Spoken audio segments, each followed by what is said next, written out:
I'm 28 years old, female, and I'd say I'm living a pretty decent life. I work in digital marketing, have my own apartment, great friends, and I'm single, but I'm genuinely happy that way. The issue? My family thinks I'm somehow living my life completely wrong, and they've made it their mission to fix it. I grew up in a pretty traditional family. You know, the kind where every holiday gathering is like a mini showdown on whether I'm meeting their checklist. Ever since I was a kid, the expectations were loud and clear. Get a real job, doctor, lawyer, anything that would make my family look good at dinner parties, marry by 25, and be well on my way to having a couple of kids by now. I'm apparently failing on all fronts. Here's the thing, I actually enjoy my job. Digital marketing may not have doctor or CEO attached to it, but I make good money, and I've worked hard to get where I am. Yet every time I mention my work, they dismiss it like it's some kind of hobby. Last Thanksgiving, my uncle joked that my online job probably doesn't require much effort. Anyone can be an influencer nowadays, he said with a chuckle, as if I spend my days uploading selfies. I tried to explain, to tell them it's more than that and that I run actual campaigns for real clients, but I was met with blank stares. I stopped trying after that. Then there's my love life, or lack of it, according to them. For the record, I am single by choice, but they can't seem to wrap their heads around that. It's not that I'm against relationships, but I've never felt the need to be in one, just for the sake of it. Yet my family seems to think I'm secretly miserable or in denial. My mom sends me dating profiles like she's casting for some reality TV show. She once tried to set me up with the son of one of her friends, someone who, according to her, was going places. In her words, he was perfect for me because, and I quote, "You just need someone to guide you." When I politely declined, she acted as if I'd personally offended her and the entire family legacy. It doesn't stop there. My family seems to have a list of things about my life they feel entitled to correct. My dad called me last month because he heard I'd opened a retirement fund. Instead of encouragement, he grilled me on why I didn't use his financial advisor. "You're wasting money," he said. "You don't know what you're doing." And don't even get me started on the food criticism. I went vegetarian 2 years ago for health reasons, but my family acts like it's an act of rebellion. My aunt, who's convinced I'm starving, always insists I just try a little chicken when I visit, as if it's a cure for my supposed life imbalance. It's exhausting. I tried setting boundaries, saying that my choices were my own, but that just made things worse. My mom called me disrespectful for turning my back on family values. Any attempt to defend myself is met with this guilt tripping that I've somehow rejected everything they taught me. It's like they see my life as a series of wrong turns, and each one is a personal failure on their part. Eventually, I started seeing a therapist to help me work through all of this, and she suggested I try talking to them openly. "Maybe they don't realize the impact of their words," she said. But every time I even think about it, I just imagine another family argument, with me trying to explain myself while they list all the ways I've strayed from the right path. I usually end up swallowing my frustration and going along with their comments just to keep the peace. I keep thinking about how much I just want them to accept me as I am. But the last straw came at my cousin's wedding, where the entire family was in attendance. The whole day I was already on edge, bracing for the usual round of helpful advice. And of course, my mom found her moment. She pulled me aside and out of nowhere, hit me with, "I wish you'd try to be a little more like everyone else." She said it with a soft, sad smile, like I was some kind of broken doll that she wanted to fix. It wasn't even said harshly, but it stung more than anything else she'd ever said to me. That night, I couldn't sleep. I kept replaying her words, thinking about how they'd spent years trying to change me, fit me into this mold I don't belong in. The idea of having to keep defending myself every time I see them started to feel unbearable. So I called my best friend, and I finally vented everything. She listened, then told me something I'd never considered: you're allowed to set boundaries without feeling guilty about it. I decided that I need to confront them, once and for all. A family reunion is coming up soon, where everyone will be there. The idea of standing up to all of them at once is terrifying, but something in me feels ready, like I've been waiting for this moment my entire life. Just the thought of saying what I've kept bottled up for so long feels strangely freeing. I ended up posting on Reddit for advice, to get some kind of roadmap on how to handle what could easily turn into a family meltdown. I wasn't expecting much, but the responses were overwhelming. So many people told me that I'm not alone, that they've gone through similar situations with families who just can't accept that their idea of right isn't universal. Some users suggested practicing what I want to say or even writing a letter, so I don't get lost in the moment. Others just shared their own stories, and for the first time, I felt like maybe I'm not the problem. I feel more determined than ever to go through with this. Maybe it's about time my family understood that living life correctly doesn't mean living by their rules. I'll update after the reunion and let you all know how it goes. Wish me luck. Update 1. I decided to go to the reunion feeling a mix of nerves and determination. When I arrived, the atmosphere was cheerful and casual, kids running around, a buffet table loaded with food, and everyone chatting and laughing. It looked like any other family gathering on the outside, but the moment I walked in, it was like a silent alarm went off. Barely 5 seconds after stepping through the door, my aunt spotted me, eyeing me up and down. She leaned over and whispered, "You're looking very thin. Are you eating properly?" Then came the inevitable suggestion to take care of myself. It felt like a punch to the gut, but I forced a polite smile and let it slide. I'd been there less than a minute, and already they were starting. Inside, I noticed my dad talking to some cousins. When he saw me, he immediately shifted the conversation. He started telling the story about his colleague's son, a young lawyer making a real name for himself, apparently in some big firm downtown. I knew where this was headed before he even finished. The hints weren't subtle. Some people really make something of themselves. It's inspiring to see young people who work hard and follow a clear path. He didn't need to say my name. Everyone knew he was talking about me. I gritted my teeth, nodding along to his story, but I could feel the heat rising. We eventually moved to the dining area. I sat down trying to focus on the food and tune everything else out, but my body language must have given me away. My mom, sitting across the table, looked at me and asked, "Is something wrong?"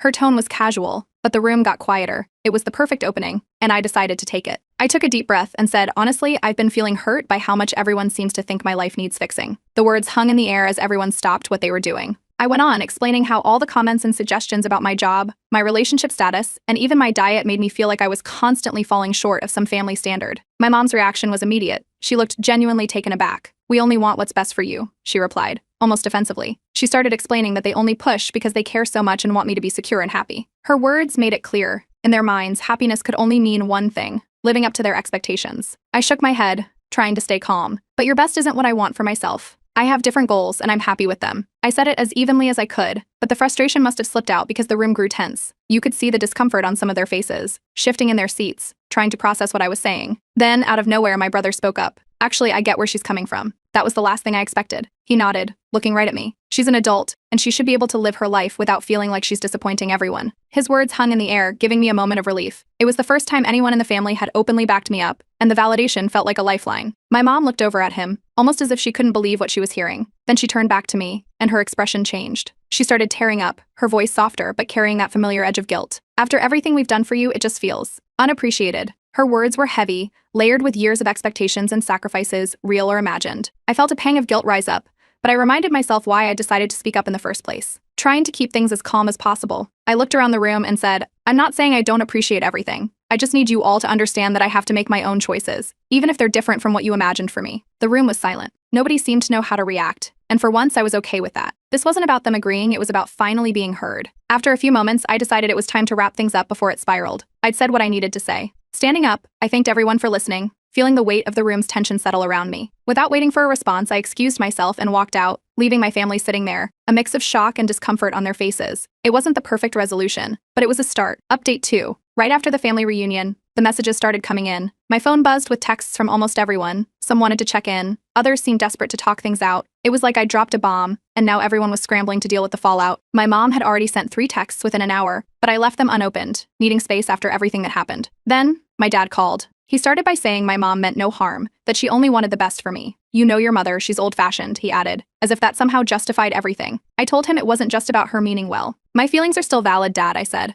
"I'm not looking to argue, but I can't keep pretending these comments don't bother me." There was a long silence on his end, like he didn't know what to say. "I just hope you realize we're family and we care about you," he finally said, then quickly changed the subject, asking if I was eating well and getting enough rest. Typical dad. I thanked him for calling, knowing he was trying, but I held my ground. An hour later, my phone chimed with a new text from Mom. She apologized for making me feel bad, but quickly added that she just wants me to be happy, and that it's hard for her to see me take a different path than she'd imagined. Then she surprised me by asking if we could meet up alone to talk things over. Part of me wasn't sure if I wanted to sit down with her just yet, but a stronger part felt like I had to give her this chance. I replied with a simple, "Let's plan for sometime this week." While I was mulling over that, a few cousins reached out to me. The messages were casual, but one cousin, Hannah, mentioned she totally gets where I'm coming from and has felt a similar pressure to follow the family script. "They think it's easier to go along than rock the boat," she wrote. Another cousin, Jason, shared that he'd faced pushback for choosing a career in the arts, something our family saw as a waste of talent. The more they opened up, the more I realized I wasn't as alone as I'd thought. We ended up chatting for a while, exchanging stories of well-meaning advice and the constant undertone of disapproval. These conversations lifted a weight I hadn't realized I'd been carrying. It wasn't just me, and knowing that felt like a small victory. I started mentally preparing for my meeting with Mom, focusing on keeping things calm and avoiding blame. I didn't want this to turn into another round of guilt-tripping or defensiveness. A few days later, Mom and I met at a quiet cafe near my place. She arrived a bit early and looked nervous, glancing around as if searching for something familiar in a setting where it was just the two of us. She smiled as I sat down,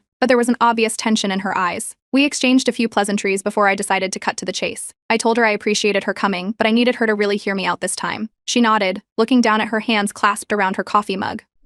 I started by explaining that I understood her concerns and her hopes for my future. "I know you want the best for me, but what makes me happy doesn't look the same as what makes you happy," I said carefully. I told her how every comment, every subtle critique, only made me feel like I was constantly disappointing her. To my surprise, she listened without interrupting. When I finished, she looked up, eyes soft and a little teary. She admitted that she hadn't considered how her words might come across, saying it was hard for her to see me live so differently from how she'd imagined. "I guess it's just difficult to accept that my version of happiness isn't the only version," she added, her voice barely above a whisper. It wasn't the grand apology I'd imagined, but it was genuine, and for the first time I felt like she was beginning to understand. She promised to try and respect my boundaries, though she confessed it wouldn't be easy. I told her that's all I needed. for her to try. We both agreed that we'd keep working on it together, and when we parted ways, there was a sense of cautious optimism between us. It wasn't perfect, but it was a start. Before I left, she gave me a tight hug, the kind that felt like a silent apology. I realized that as much as she struggled to understand me, I'd been doing the same with her. This wasn't going to fix everything overnight, but at least we were on the same page. Later that evening, I updated Reddit about the conversation, sharing my cautious optimism and relief. I told them it wasn't the most dramatic breakthrough, but it was progress. The comments were full of encouragement, with some users saying that even small steps could make a big difference. Others shared their own experiences, reminding me that setting boundaries with family is a long journey, and not everyone's ready to change right away. One user's comment really hit home: "You're teaching her how to love you on your terms, and that's powerful." It summed up the situation better than I ever could. This whole experience was forcing me to redefine what family support looked like, and for once, I didn't feel guilty for wanting it. I don't know where things will go from here, but for now, I'm just glad I finally spoke up. If nothing else, it feels like I've cracked open a door that's been shut for far too long. Update 3. It didn't take long for my dad to call. A few days after the meeting with my mom, he rang me up, sounding stiff and a little too formal, like he'd rehearsed what he was going to say. He launched right into it, saying he'd heard about my discussion with mom and thought I'd taken things too far. "You overreacted?" he said, pausing, probably to see if I'd agree or apologize. When I didn't, he went on, hinting that maybe I was getting caught up in modern ideas that were pulling me away from the family. "You're forgetting your roots," he added, almost as if I'd abandoned everything they'd ever taught me. Instead of getting defensive, I took a breath and explained calmly that this wasn't about rejecting the family or turning my back on them. "I'm just trying to set some boundaries, Dad. I can't keep pretending everything's fine if it isn't." But he didn't seem to want to hear it. He kept circling back to the idea that setting boundaries was somehow me pushing them away, that it was my way of saying I was too good for their advice. After a few more rounds of this, it was clear we weren't getting anywhere. I repeated that I wouldn't engage in guilt-tripping anymore, and that I still valued our family connection, but it would have to look different from now on. He didn't respond to that. There was a long pause, then a short goodbye before he hung up. It felt unfinished, like we'd both walked away with completely different understandings of the conversation. Afterward, I checked the family group chat. Usually it's pretty active, filled with pictures of everyone's day-to-day lives, updates on the kids, family plans for upcoming events. This time, though, it was strangely quiet. Not a single message since the reunion. It felt like everyone was holding their breath, waiting to see who would break the silence first, or maybe they were all still processing. Either way, it was eerie, and I wondered if they were all talking in private chats, trying to decide what side to take. Then, out of nowhere, I got a text from my aunt. "I'm proud of you for standing up for yourself," she wrote. "It's not easy, and I know the family can be intense." Her message surprised me, mostly because she's always been one of the louder voices when it came to family traditions and expectations. Seeing that she understood, even a little, made me feel like maybe I wasn't entirely alone in this. Still, the silence in the family chat lingered, and that one message from my aunt didn't exactly fill the void. I found myself torn between relief that someone understood and a new sense of confusion about how divided this whole situation had become. Not long after, my mom called to check in. Her tone was softer this time, less tense, like she was trying to reassure me. "Give it time," she said, promising that things would settle down eventually. It was almost comforting, but there was still a part of me that wondered how long eventually might take. More cousins started reaching out after that. Hannah sent me a text, sharing more about how she's felt similar pressures and has also been dealing with constant family nudges about her career and relationship choices. Jason, who'd been quiet at the reunion, messaged me about how he's always felt that pursuing a career in the arts wasn't taken seriously by the family, and he ended up choosing a more practical job to keep the peace. Seeing them open up made me realize that this wasn't just my battle. So many of us were bending and twisting ourselves to fit into this family mold. Talking to my cousins helped me see that I'd been measuring my self-worth through the family's eyes for far too long. I'd spent years trying to get their approval, thinking that if I could just meet their standards, maybe then they'd finally see me as enough. It was a strange realization, but it felt like a turning point. I couldn't let their expectations define me anymore, and I didn't need their permission to be happy. To give myself some space, I decided to block a few family members on social media temporarily. It wasn't meant to be a dramatic statement, I just needed a break from the constant monitoring. Within hours, I noticed fewer notifications, fewer reminders of what everyone else was doing. It was like an instant relief, a quiet space for myself that I hadn't realized I needed. My therapist was pleased when I told her about the progress. She reminded me that boundaries are often met with resistance, especially in close-knit families, but holding firm was key to redefining those relationships in a way that respected everyone involved. Her encouragement felt like a small victory, like I was moving forward in a way that would actually stick. Later, I went back to Reddit to post another update, thanking everyone who'd commented before. Their advice, support, and shared stories had kept me going when things got tough. I wrote about the conversation with my dad, the silence in the family chat, and the unexpected support from my cousins. It wasn't a perfect resolution, but the commenters reminded me that setting boundaries takes time. I didn't need everything to fall into place immediately. The important part was that I'd started the process. One comment stood out, saying, "Sometimes it's about teaching people to love you for who you really are, not who they want you to be." It struck a chord. That was exactly what I'd been doing, teaching my family that loving me meant accepting me as I am, even if it didn't match their vision. As the days went on, I noticed that while not everyone reached out, those who did genuinely seemed to support me, or at least were willing to understand. I'm still not sure what the next family gathering will be like, or if my dad will come around. But for now, I feel a sense of peace knowing that I've drawn a line in the sand, and I'm finally standing on my side of it. Update 4. Right after I blocked a few family members on social media, things escalated. My phone buzzed with a series of texts from various relatives, demanding to know why I'd cut ties. They accused me of being dramatic, of turning my back on the family. Some even hinted that I was forgetting where I came from and abandoning the values they'd raised me with. There were a few subtle digs too, suggesting I'd been influenced by people who didn't understand our family's close bonds. In the middle of all this, my dad called again. This time, his tone was angrier, more hurt. He said I was alienating everyone who cared about me and that my independence was just selfishness, plain and simple. Hearing it hit me in a weird way. It wasn't the first time he'd implied this, but there was a finality to his tone that stung. He talked about how the family had always had my back, and how by pushing them away, I was hurting the ones who love me. He kept going, listing all the ways the family had tried to support me over the years, framing it as if my boundaries were some kind of betrayal. For a second, I almost started to question myself. Was I really taking things too far? Was blocking them on social media making things worse? I'd been so sure about setting boundaries, but now I felt that familiar tug of guilt creeping in. But then I remembered what it had been like all those years of constant comments, judgment, and subtle disapproval. This wasn't just about blocking family on social media.